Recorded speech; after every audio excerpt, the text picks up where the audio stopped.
Assalamualaikum warahmatullahi wabarakatuh. Alhamdulillahi rabbil alamin. Wassalatu wassalamu ala asyrafil anbiya'i wal mursalin wa ala alihi wa sahbihi ajma'in. Subhanaka la ilma lana illa ma 'allamtana innaka antal alimul hakim. Allahumma lakal hamdu wa ilaikal mustaka wa antal musta'an wa la hawla wa la quwwata illa billahil aliyyil azim. وقال نبينا محمد صلى الله عليه وسلم القبر أول منازل الآخرة فإن ينجو منه فما بعده أيسر منه وإن لم ينجو منه فما بعده أشد منه. Rawahu Ibnu Majah. Pertama sekali kita panjatkan puji dan syukur kepada Allah Subhanahu wa taala kerana saya dapat berjumpa dengan tuan-tuan dan puan-puan muslimin muslimat pada malam ini. Perkara yang berlaku saat ini adalah pilihan daripada Allah dan takdir yang baik daripada Allah. Kita tidak mampu menentukan takdir kita sendiri kerana segala perkara yang berlaku dan akan berlaku ditakdirkan oleh Allah Subhanahu wa taala. Sebab itu kita sebagai hamba Allah sentiasa berharap akan ketentuan yang baik daripada Allah dan memohon ketentuan yang tidak baik, takdir yang tidak baik yang akan ditentukan oleh Allah. Inilah hamba Allah. Sebab itu suatu hari Sufyan Ats-Tsauri dia ditanya oleh muridnya, wahai guruku, dia kata, aku melihat akan engkau menangis pada setiap malam. Walhal engkau adalah ulama yang besar pada ketika ini. Dan engkau adalah di kalangan orang saleh. Apa kata Sufyan Ats-Tsauri? Aku bukan takut dan menangis kerana dosa-dosaku. Kerana dosa-dosa itu pasti akan diampunkan oleh Allah. Tetapi yang aku takutkan dan aku bimbangkan sehingga setiap malam aku menangis kerana aku tidak tahu apakah saat sakaratul maut iman aku dicabut oleh Allah atau tidak. Maka sebab itulah aku menangis setiap malam, kata Sufyan Ats-Tsauri. Perkara yang aku tidak tahu atas diriku. Tetapi dosa seorang hamba telah dijamin oleh Allah. Jika mana ia bertaubat kepada Allah, nescaya Allah akan mengampunkan dan menerima taubatnya. Tetapi tidak ada jaminan yang mana iman ini sama ada dicabut ataupun dikekalkan oleh Allah saat sakaratul maut. Dan inilah keresahannya orang-orang saleh yang tidak ada dalam diri kita. selama hidup kita yang kita resahkan duit kita, selama hidup kita yang kita resahkan orang di sekeliling kita, selama hidup kita yang kita resahkan kemuliaan kita, selama hidup kita yang kita resahkan adalah kehidupan kita, tetapi kita tidak pernah meresahkan saat pertemuan kita dengan Allah. Kerana Nabi menyatakan kubur itu adalah awal tempat kita, dan seawal-awal tempat di akhirat adalah kubur, kata Rasulullah. Jika ia selamat di dalam kubur, nescaya perjalanan seterusnya dia akan selamat, kata Nabi. Wa illam yanju, Nabi kata, jikalah dia tidak selamat di dalam kubur, dia tidak najah di dalam kubur, dia tidak berjaya di dalam kubur, maka perjalanan seterusnya, kata Rasulullah, dia dalam keadaan kebinasaan. Saya bertanya dengan diri saya, dan kalian bertanyalah dalam diri kalian. Bilakah saat dan waktu kita pernah rasa keresahan? Saat kita balik kepada Allah, apakah iman aku ini masih ada atau akan dicabut oleh Allah? Tidak ada siapa yang mengetahui perkara itu. Sebab itu Nabi memerintahkan kepada kita supaya kita tidak meninggalkan doa, ya muqallibal qulub, tsabbit qalbi ala dinik wa ala ta'atik. Orang yang ada sedikit rasa takut di dalam qalbunnya, dalam hati sanubarinya, tidak akan sekali-kali ia meninggalkan doa ini seperti mana yang telah diperintahkan oleh Rasulullah sallallahu alaihi wasallam. Tetapi jika di dalam hatinya tidak ada perasaan ketakutan saat ia sakaratul maut, maka dia tidak akan mempedulikan doa yang telah diperintahkan oleh Rasul ini. Dia tidak akan memandang akan apa yang pernah diperintahkan oleh Sayyidina Rasulina Muhammad. Dia tidak akan memperdulikan apa yang telah diperintahkan oleh Sayyiduna Rasulina Muhammad, kerana ia terlalu bangga dengan apa yang pernah ia buat. Tuan-tuan, jika amal yang kita buat ini ditimbang dengan nikmat yang ada pada kita, Allah mengatakan la tuhsuha. Kamu tidak akan boleh hitung nikmat yang ada pada kamu.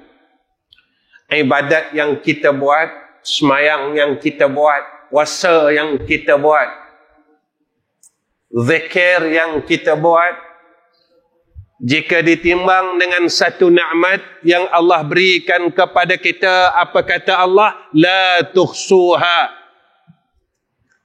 Nescaya engkau tidak boleh hitung dan kau tak boleh timbang. Seorang hamba Allah yang telah membuang kesombongan dalam diri dia. Tuan-tuan, dalam kuliah saya selalu sebut pasal sombong ini. Dan sombong inilah satu perkara yang susah untuk kita buang dalam hati kita. Kenapa saya selalu berpesan tentang sombong? Kerana saya sendiri belum berjaya membuang sifat itu. Jika saya sendiri tidak berjaya untuk menjadi orang yang merendah diri kepada Allah, maka apa yang disebutkan kepada kita oleh Sayyidina Rasul tidak akan sekali-kali akan masuk syurga orang yang ada di dalam hatinya walau sebesar zarrah sombong dan riak. Bermakna peluang itu tidak ada pada kita. Kita memang beribadah, kita salat, kita berpuasa, kita berzikir dan sebagainya. tetapi kesombongan kita semakin besar. Kita tidak sombong dengan harta kita. Kita mungkin tidak sombong dengan pangkat kita. Tetapi kita sombong dengan ibadat kita sendiri. Kita pernah sombong dengan amal kebaikan kita. Kita pernah sombong dengan apa yang kita buat.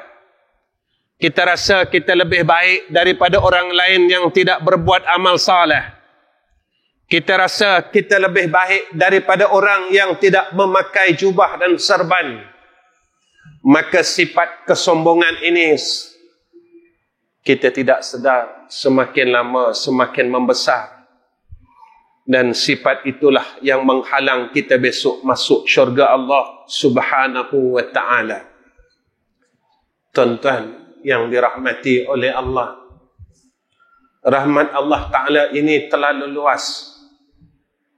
Cuma pada siapa-siapa yang ingin mengambilnya. Rahmat Allah Ta'ala ini terlalu besar. Cuma pada siapa-siapa yang tidak memandang kecil akan rahmat Allah. Sebab itu tuan-tuan, kadangkala kita berjaya untuk berbuat amal yang baik. Tetapi sehingga kini kita belum berjaya meninggalkan amal kejahatan. Kita berjaya salat, tapi kita tidak berjaya membuang akan mazmumah yang ada pada diri kita semuanya. Tuan-tuan, cinta dunia ini dilarang. Kenapa saya bawa perkara ini? Saya dan tuan-tuan sampai sekarang kita tak boleh lupakan dunia dalam sembahyang kita.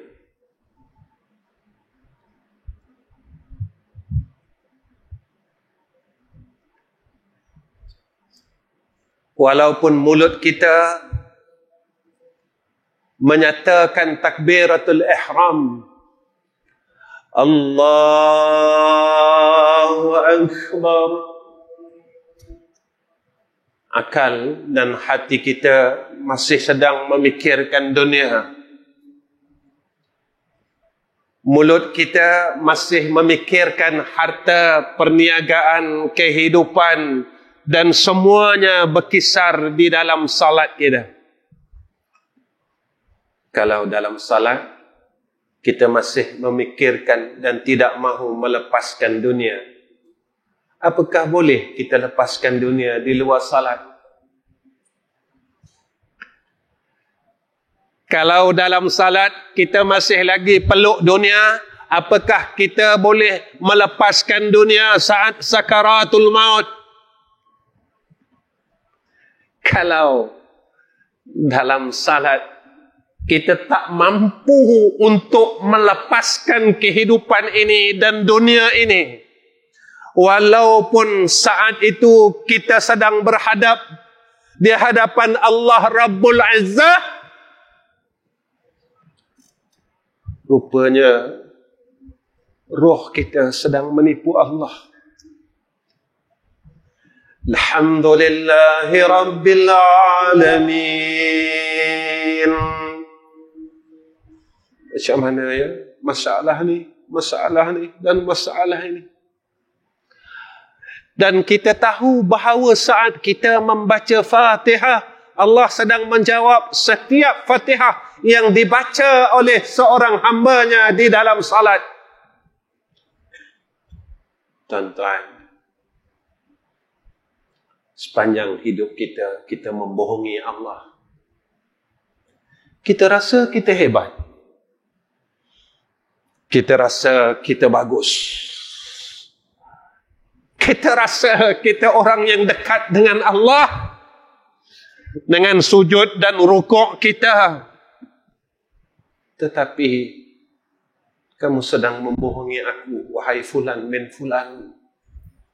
Kamu sedang menipu aku, wahai fulan bin fulan. Kamu sedang membelakangi aku, wahai fulan bin fulan. Kamu sedang mendahulukan akan dunia ini yang aku ciptakan dan kehidupan ini yang aku kurniakan kepada kamu. Walaupun sedang dan saat ketika engkau sedang menghadapkan dirimu kepadaku, tawajjahtu min haitsu syi'ta Allah.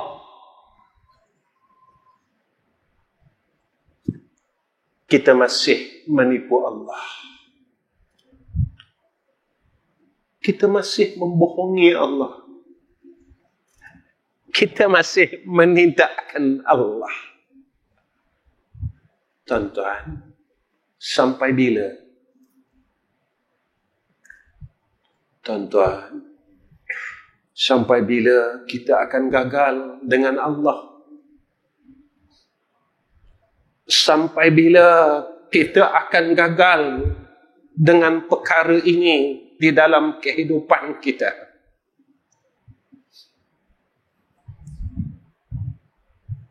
Tuan-tuan, saya akan jumpa Allah dan tuan-tuan semua akan jumpa Allah.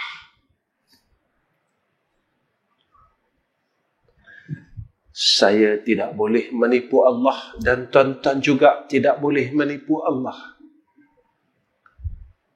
Saat sembahyang kita dibentangkan di hadapan Allah, Allah menolak semua salat kita. Saat itu kita bertanya, di mana salatku ya Allah? Engkau telah membohongi aku. Walaupun lidahmu mengatakan inna salati wa nusuki wa mahyaya wa mamati lillahi rabbil alamin. Tetapi engkau sedang menipu aku selama 70 tahun.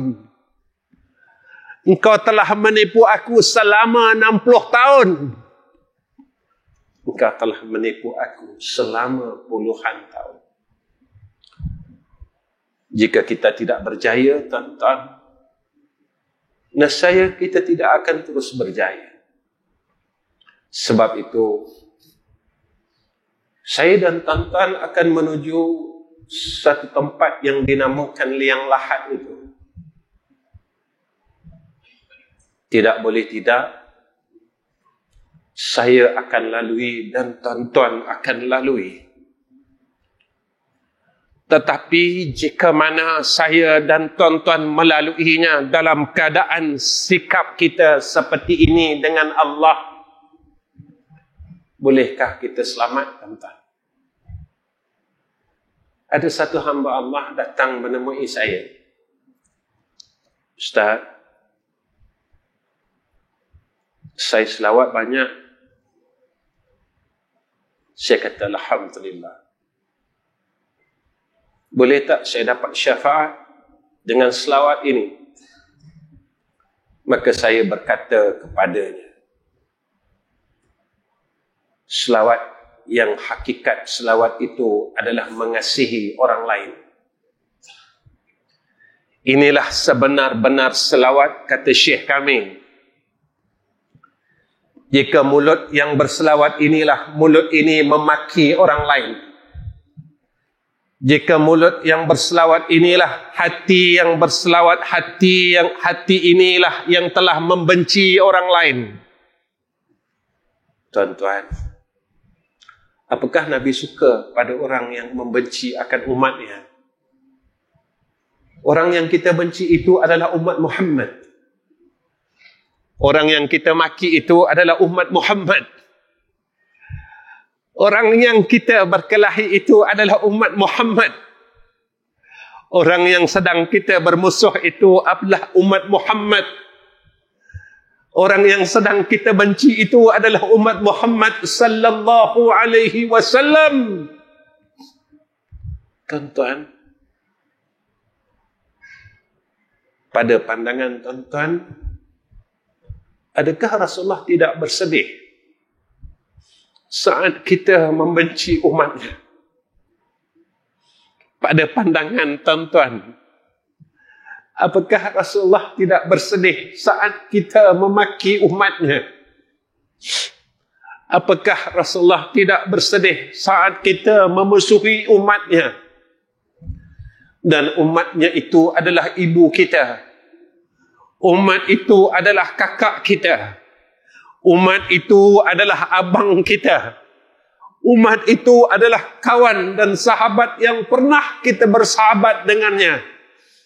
Dengan berlakunya suatu masalah, kita telah berkelahi dan bermusuh dengannya.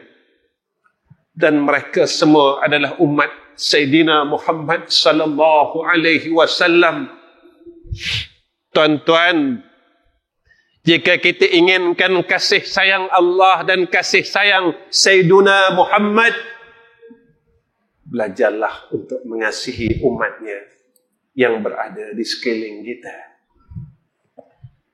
Cubalah tukar kebencian yang ada di dalam hati kita, digantikan dengan kasih dan sayang. InsyaAllah Rasulullah akan memberi syafaat kepada kita. Rasulullah akan menemui umatnya yang tinggi kasih sayangnya pada sekalian umatnya di dalam kehidupan ini. Tuan-tuan, jika kita ingin balik kepada Allah Subhanahu wa ta'ala, saya suka membacakan hadis ini. Nabi sallallahu alaihi wasallam berpesan kepada kita, sab'un yajri ajraha lil 'abdi ba'da mautihi wa huwa fi qabrihi. 7 perkara yang akan terus mengalir bagi seseorang hamba selepas kematiannya di dalam kubur. Apa kata Rasulullah? Allama ilman, iaitu ilmu yang pernah diajarkannya. Tuan-tuan, setengah orang berpendapat ilmu ni kita kena pilih. Yang ni, orang ni aku kena mengaji, orang ni aku tak payah mengaji. Tuan-tuan, silap. Guru saya kata, sifat kibir yang ada pada penuntut ilmu yang tidak kalian sedar. Kalian memilih akan orang-orang yang dikasihi oleh Allah Subhanahu wa ta'ala. Kalian tidak sedar bahawa kalian adalah penuntut ilmu yang sedang sombong dengan rahmah Allah Subhanahu wa ta'ala. Kalian terlupa bahawa saat kita, zaman muda kita, Allah telah biarkan kita pada waktu ini dalam keadaan yang lara dan sia-sia. Tetapi kini Allah mengasihi kita dan Allah memberi ruang pada saat akhir-akhir dunia ini. Dunia sudah tidak lama, tuan-tuan. Jika ia boleh bercakap, dunia ini akan berkata kepada kita, aku sedang penat dan aku sedang sakit. Kalaulah ia boleh berkata-kata, dia akan bercakap dan menyeru kepada kita, janganlah kalian membuang masa, kerana aku sedang penat dan sedang sakit dan sedang saat sakaratul maut. Maka jadilah orang yang baik pada sisi Allah, kerana orang yang baik itulah yang akan diterima oleh Allah. Orang yang suka bertemu dengan hadrah Allah dan orang yang hatinya sentiasa mengharap rahmat Allah. Mereka lah orang yang dikasihi oleh Allah saat pertemuannya besok dengan Allah.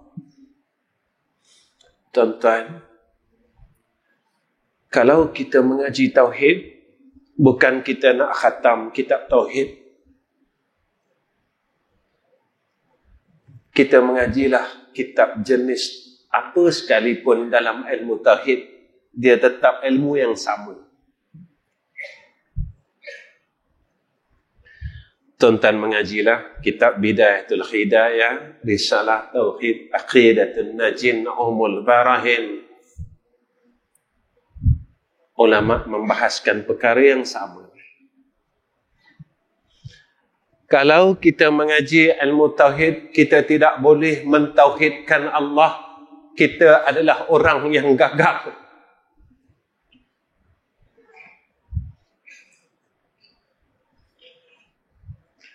Kalau kita mengaji ilmu tauhid sehingga sekarang kita masih tidak yakin dengan Allah, kita adalah orang yang gagal. Kalau kita telah mengaji ilmu tauhid sehingga sekarang kita tidak mahu berubah menjadi orang yang lebih baik kerana kita melupakan tentang alamil barzah, kita adalah orang yang gagal. Maka ilmu tauhid yang ada pada kita akan menjadi fitnah besok di padang mahsyar. Tuan-tuan,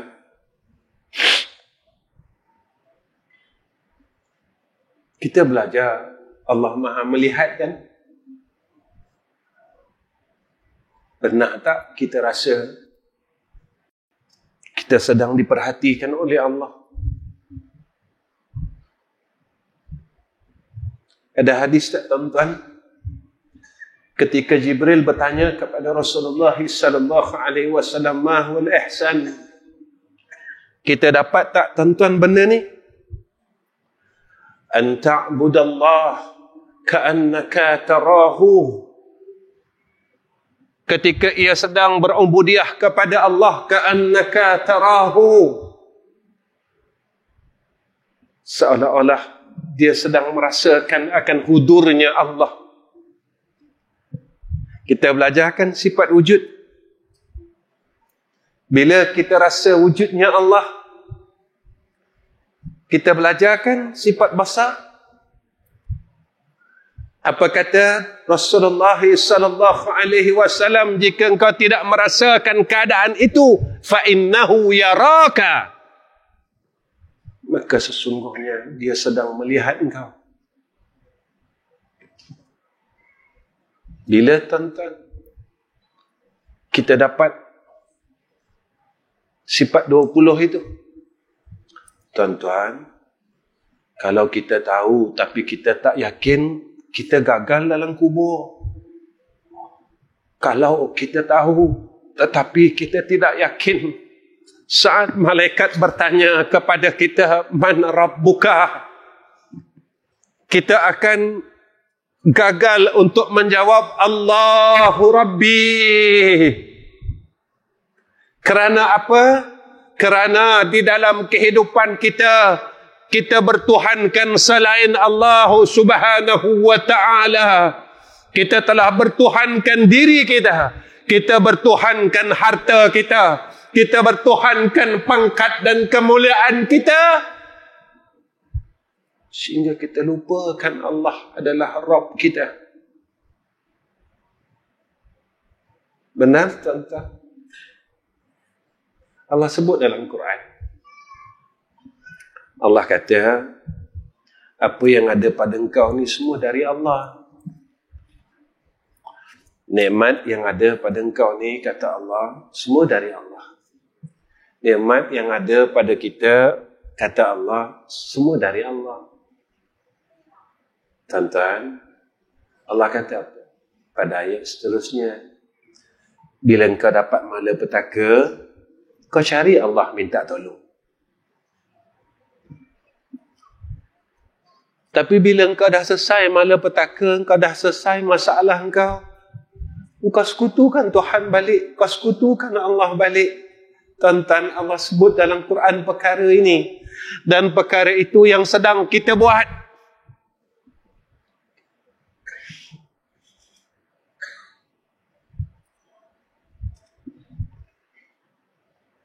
Masa kita susah, kita sakit, kita ada masalah, kita cari Allah.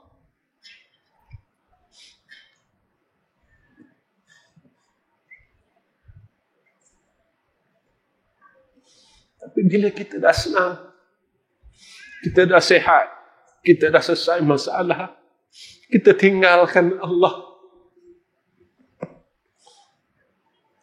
Tuan-tuan, ini yang kita buat sepanjang kehidupan kita. Dan Allah melihat setiap apa yang kita lakukan terhadap Allah Rabbul Izzah. Malunya kita, insan yang memakai serban yang putih ini dan jubah yang putih ini meninggalkan Allah saat ia sedang sehat, saat ia sedang senang, dia lupakan Allah. Saat dia susah, saat dia sakit, saat dia ada masalah,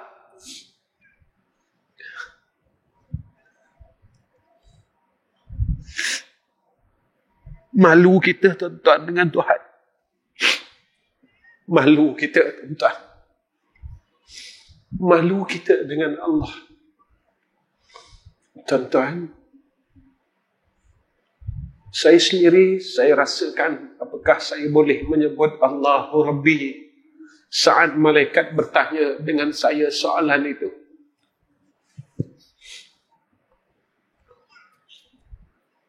Sebab itu, tuan-tuan, kalau kita mengaji fiqh, biarlah kita dapat menyempurnakan syariat Allah Subhanahu wa ta'ala. Jangan kita pandai pada fiqh, tetapi kita lawan Allah. Tuan-tuan, ramai orang alim besok dalam neraka. Ramai orang yang hafaz Quran dalam neraka. Ramai. Sebab Nabi kata akan sampai satu zaman Al-Quran itu dikerongkong mereka. Quran dah tak ada pada tangan dan kaki mereka. Zaman itu, zaman ini, tuan-tuan. Zaman yang Nabi kata fitnah itu berluas-luasnya. Zaman ibu melahirkan tuan. Zaman orang kaya yang sombong dengan Allah. Zaman fuqara yang merungut dengan kefakiran mereka. Zaman orang yang ilmu itu diangkat pada keberkatannya. Zaman ini kita sedang laluinya, tuan-tuan. Sebab itu, jika kita masih ada masa yang Allah berikan kepada kita, jangan tinggalkan majlis ilmu. Kenapa, tuan-tuan? Walaupun kita tak dapat jadi orang alim. Saya bukan orang alim, tuan-tuan. Saya orang bodoh. Sebab itu cakap saya ni, tuan-tuan tak boleh nak ambil untuk jadikan panduan tuan-tuan bertemu dengan Allah. Cuma perkataan-perkataan insan bodoh yang nak balik menemui hadrah Allah Rabbul Izzah.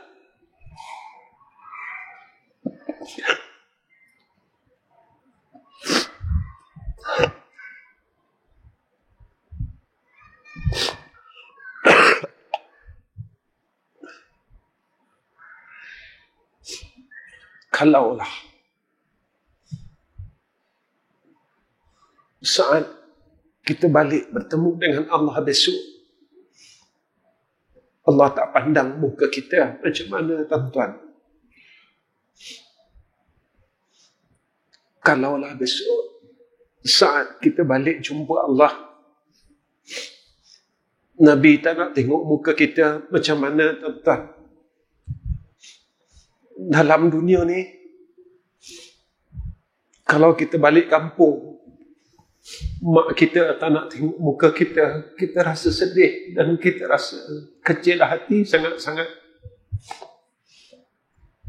Ada orang mesej saya, Ustaz, saya anak yang dipinggirkan. Saya balik kampung, mak saya tak pandang pun muka saya, Ustaz.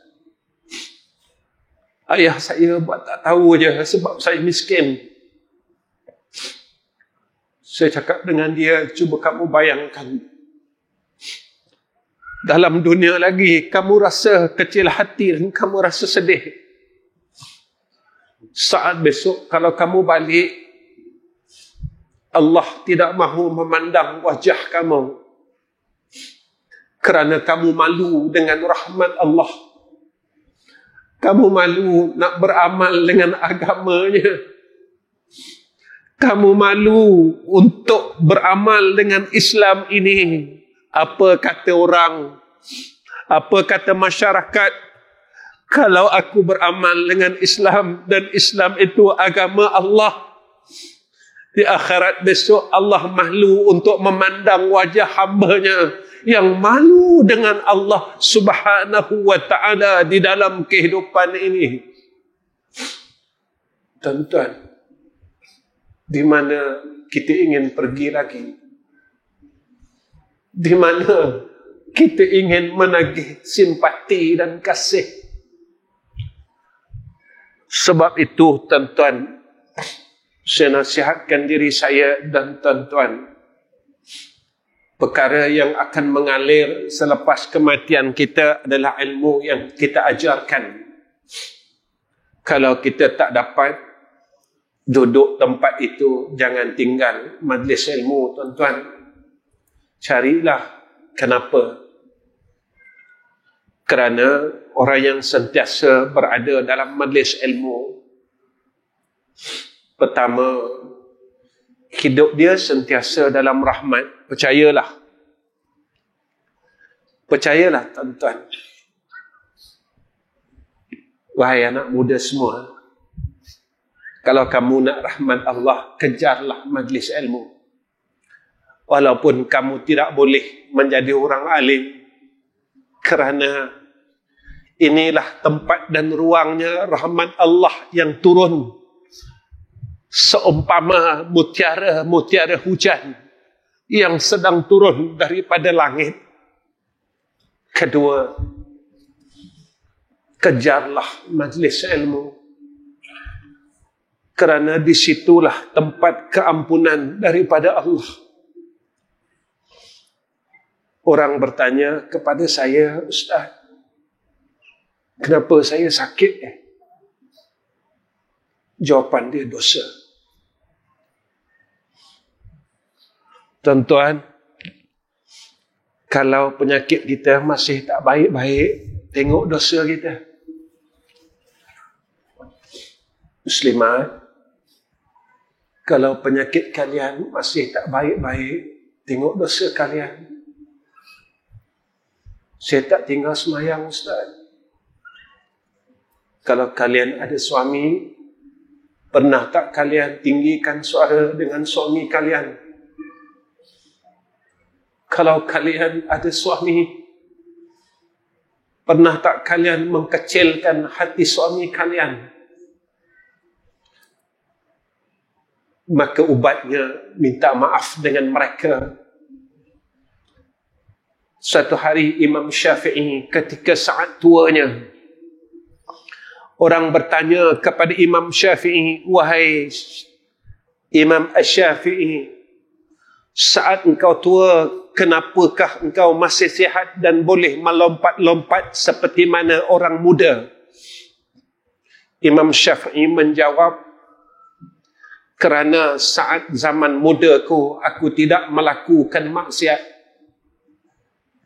Tuan-tuan, Nabi nyatakan dalam satu hadis tentang sakit ini, siapa-siapa yang sakit, Allah kafarahkan dosanya setiap hari 100 kali, dan Allah memberikan rahmatnya setiap hari 100 kali. Tuan-tuan, kalau Allah kafarahkan dosa kita, kita ada dosa lah. Tapi kita tak ngaku kan, tuan-tuan? Walaupun Nabi kata kita ada dosa, kita tak mengaku kan? Kita rasa kita orang baik. Cari majlis ilmu. Kerana orang yang berada dalam majlis ilmu, ia akan dikurniakan sakinah, yakni ketenangan. Percaya, tuan-tuan. Kalau tuan-tuan ada masalah, selalu resah dalam hidup, rajin duduk dalam majlis ilmu. Tuan-tuan, saya orang bodoh, tapi saya bantu orang nak mengaji. Madrasah saya tak minta 1 sen pun duit makan, duit minum. Orang tanya dengan saya, komitmen saya sebulan untuk 3 madrasah saya, 2 di Selangor yang telah beroperasi hampir 40 tahun. Madrasah saya sendiri 25 tahun, tuan-tuan. Dan madrasah saya di Kuala Terengganu sedang dalam pembinaan, baru buat masjid, tak siap lagi tu. Komitmen madrasah kami terlalu tinggi. Dengan keadaan sekarang hampir 80,000 sebulan. Alhamdulillah, tuan-tuan, saya tak menarsah pun. Allah angkat keresahan dalam hati saya sehingga hari ini. Saya tak fikir, tuan-tuan, macam mana makan, minum, api air dan perbelanjaan apa yang saya perlu buat setiap bulan. Syukur, tuan-tuan. Saya tak rasa kegelisahan itu. Rupanya benarlah. Orang yang berada dalam majlis ilmu dan mereka yang membantu untuk orang lain memperolehi ilmu, Allah kurniakan ketenangan, sakinah di dalam hati mereka. Saya cakap apa yang saya lalu, tuan-tuan. Kalau saya tak lalu, saya tak nak cakap. Ini yang saya lalu sepanjang puluhan tahun.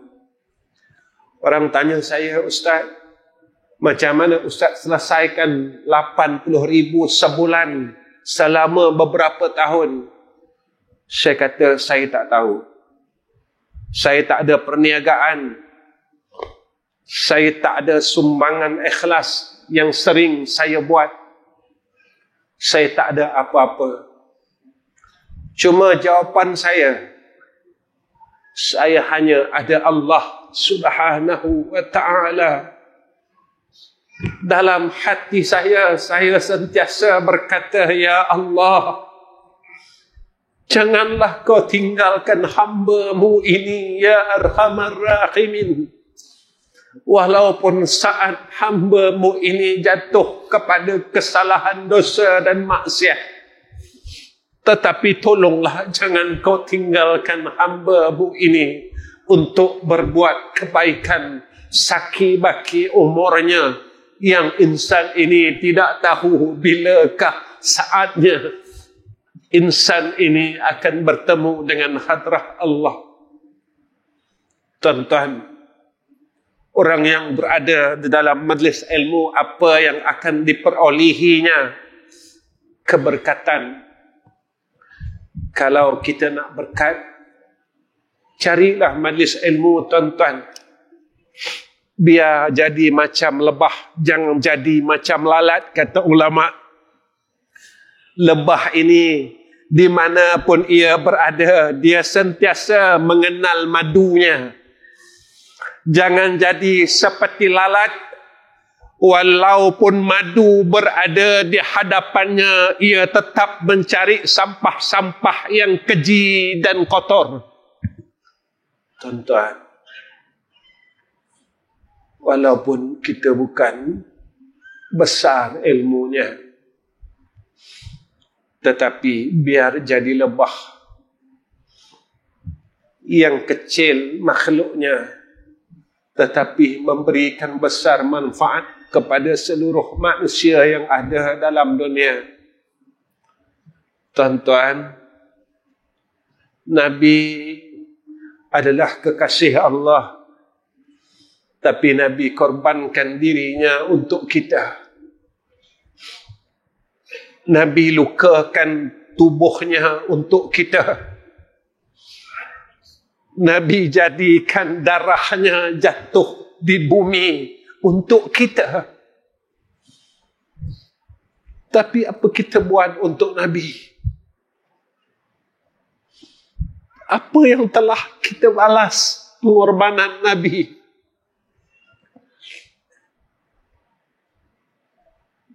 Tuan-tuan, kita nak sayang orang lain pun tak boleh.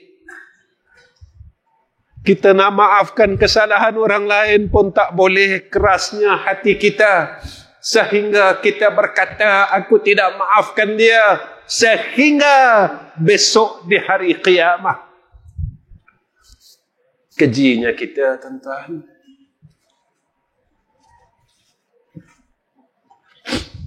Busuknya kita, hinanya kita, buruknya kita.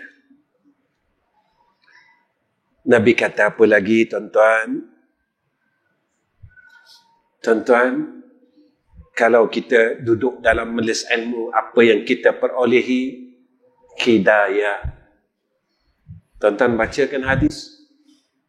Orang yang berjalan kepada jalan ilmu, Allah akan tunjuk di dalam syurga. Jalan syurga ni kan jalan kebaikan. Allah bagi kita hidayah kan? Tuan-tuan,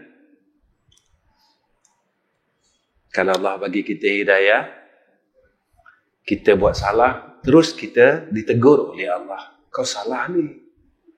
Ni namanya hidayah. Kau tengah sombong ni. Ni namanya hidayah. Kau tengah dengar benda tak baik ni. Ni nama hidayah. Bukan kita terus jadi jahat. Ini nama dia istidraj. Allah tak butakan mata kita, tetapi mata kita terus tengok maksiat. Orang tak tahu, tapi Allah tahu. Allah tak pekakkan telinga kita, tapi telinga kita terus dengar maksiat. Orang tak tahu, tapi Allah tahu. Tapi Allah tak tarik dunia kita. Allah bagi lagi. Allah panjangkan lagi umur. Kau buatlah maksiat sepuas-puas kau. Tapi ingat, besok kau balik menemui aku. Tidak ada jalan berpatah balik. Tidak ada jalan taubat saat itu, dan tidak ada jalan kebaikan lagi pada saat itu setelah engkau bertemu dengan aku, kata Allah. Tuan-tuan, sambungan hadis ini saya cepatkan. Dah hampir pukul 9. Apa kata Nabi? Au ajra nahra.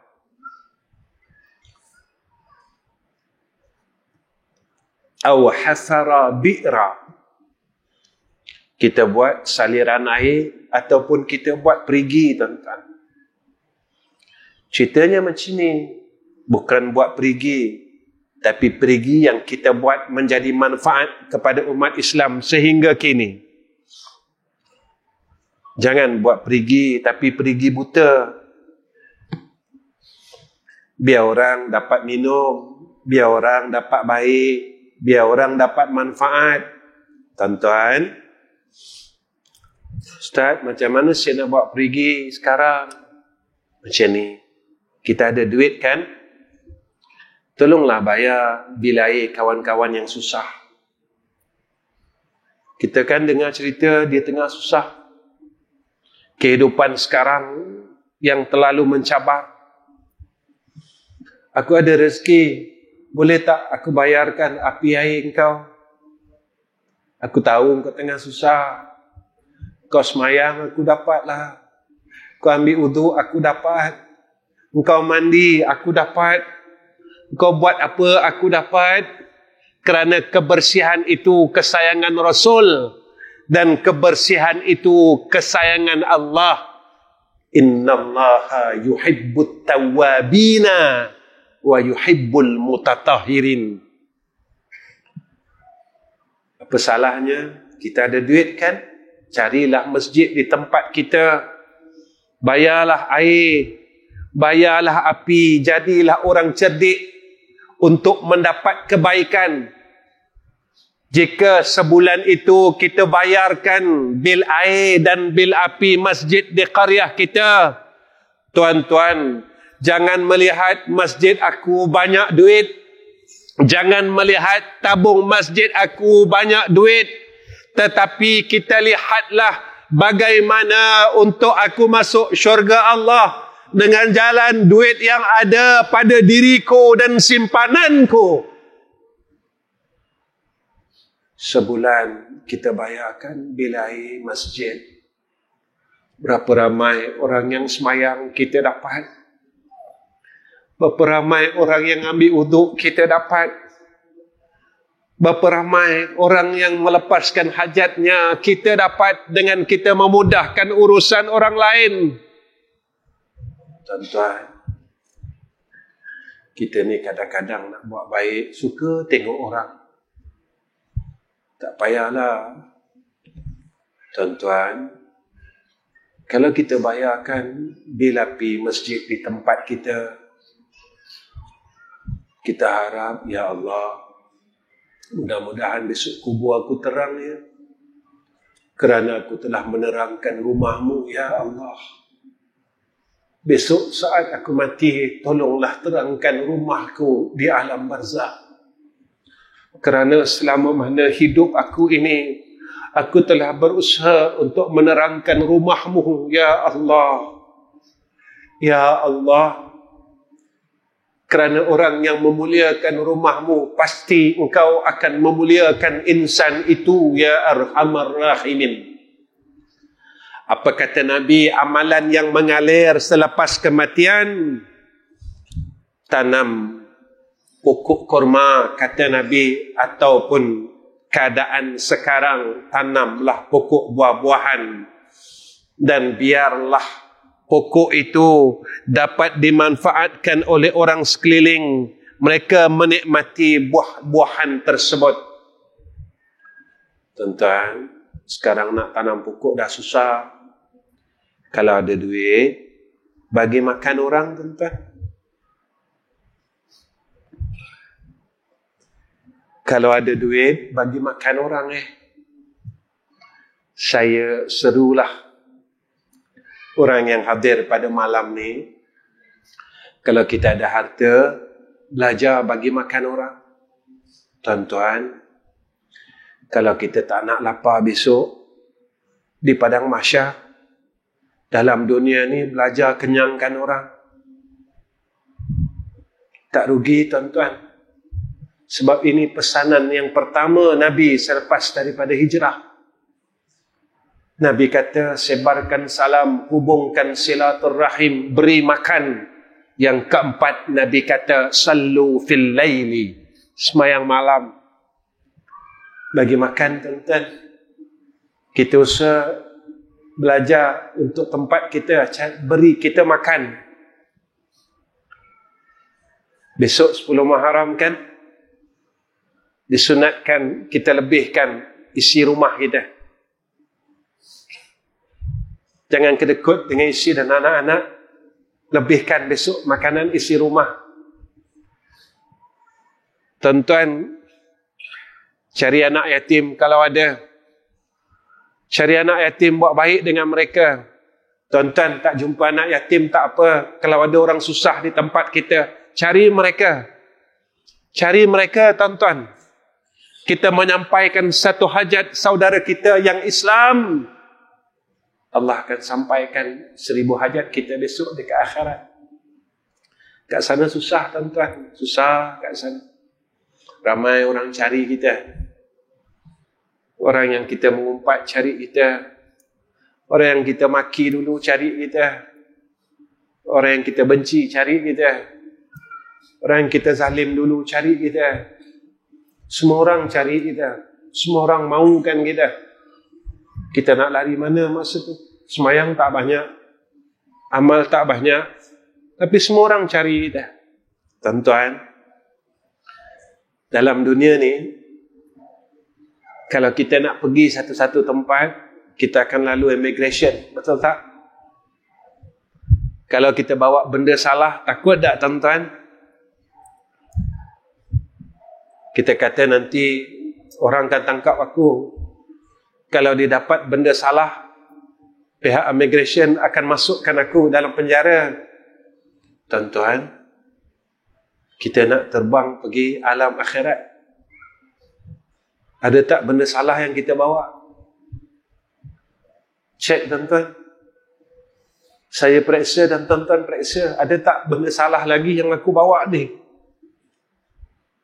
Aku takut nanti immigration Allah periksa aku. Dan mereka tangkap aku. Dan mereka lemparkan aku ke dalam neraka Jahannam. Tuan-tuan, kalau dunia ni kita ada perasaan takut itu, tak adakah perasaan takut itu besok di akhirat? Tanamkan dan isikan perasaan itu untuk Allah dan Rasul. Apa kata Nabi sallallahu alaihi wasallam? Au bana masjidan. Kalau ada orang buat masjid, berlumba-lumba untuk lemparkan harta kita untuk dirikan masjid. Yang terakhir kata Nabi, au warasa mushafan. Kalau ada harta, tengok tempat yang mana orang baca Quran, wakafkan Quran. Au taraqa waladan yastaghfiru lahu ba'da mautihi. Ataupun dia ada tinggalkan anak, yang mana anak itu sentiasa meminta ampun untuknya selepas kematian. Untung kita, tuan-tuan, kalau kita ada anak yang selalu minta ampun untuk kita.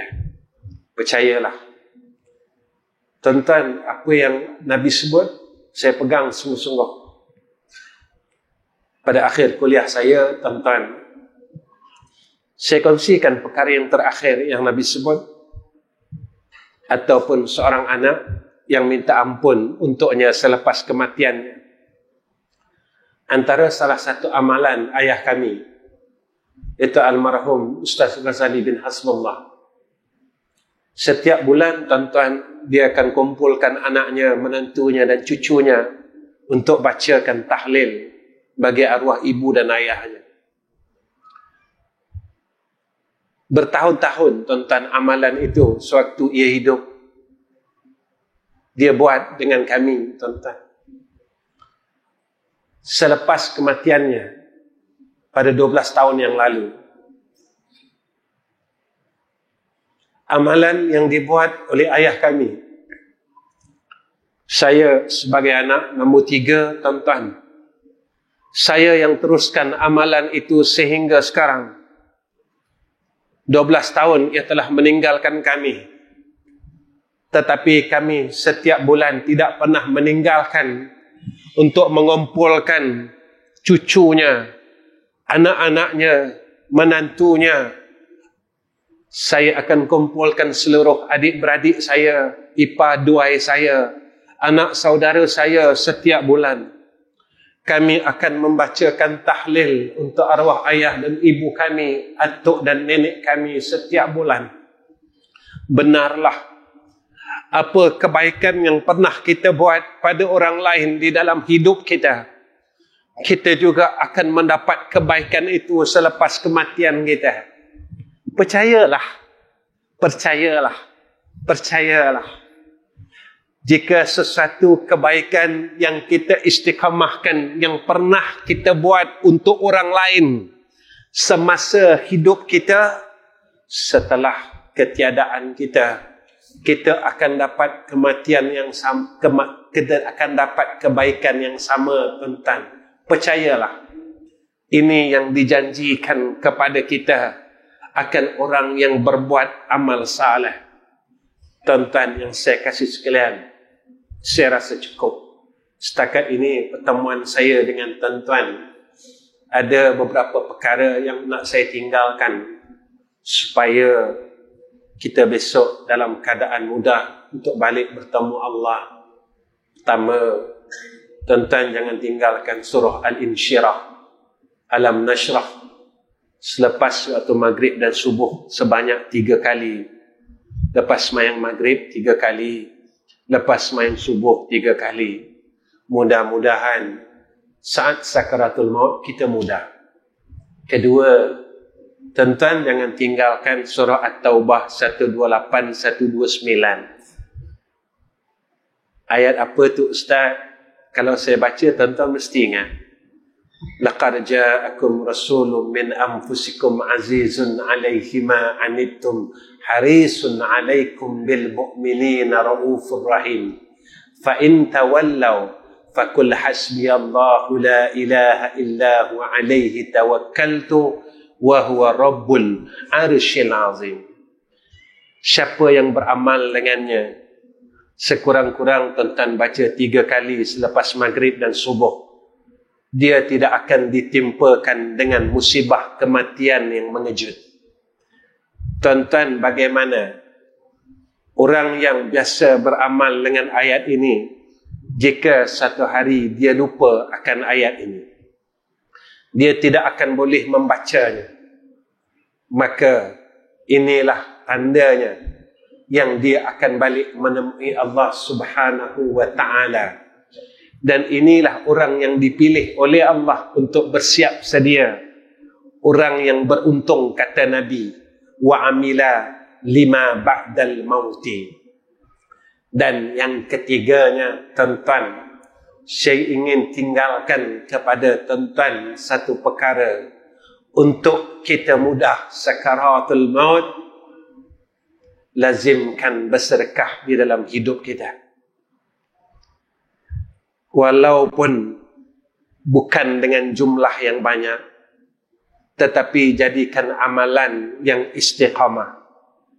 Insya-Allah, orang yang melazimi akan sedekah, mudah saat sakaratul maut ia dan mudah saat ia bertemu dengan Allah. Kenapa, tuan-tuan? Orang yang boleh melepaskan dunianya saat hidupnya, saat ia balik menemui Allah, dia sudah tidak sayang untuk melepaskan dunianya kerana dia akan menemui kekasihnya Rabbul Izzah. Saat ia telah mula belajar di dalam masa ia hidup ini, ia melepaskan perkara yang dia sayang. Saat ia tiba masanya untuk dia bertemu dengan kekasihnya Rabbul Izzah, dia sudah melepaskan segala perkara yang pernah ia sayang semasa hidupnya, kerana dia akan memilih Allah daripada dunia.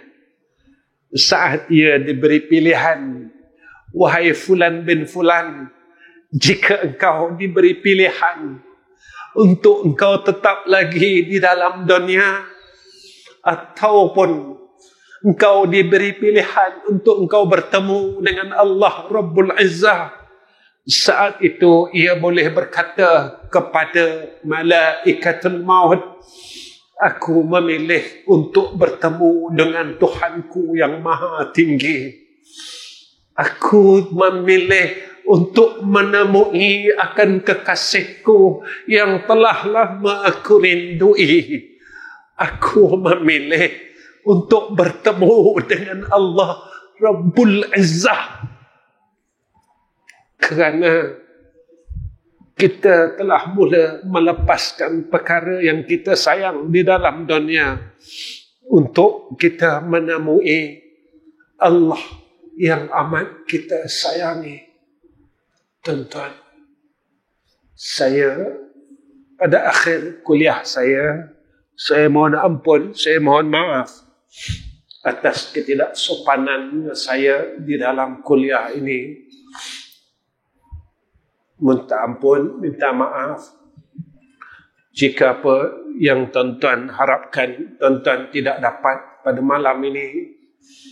Saya minta ampun. Inilah hakikatnya orang bodoh. Inilah hakikatnya orang tidak ada ilmu. Cuma digelar ustaz.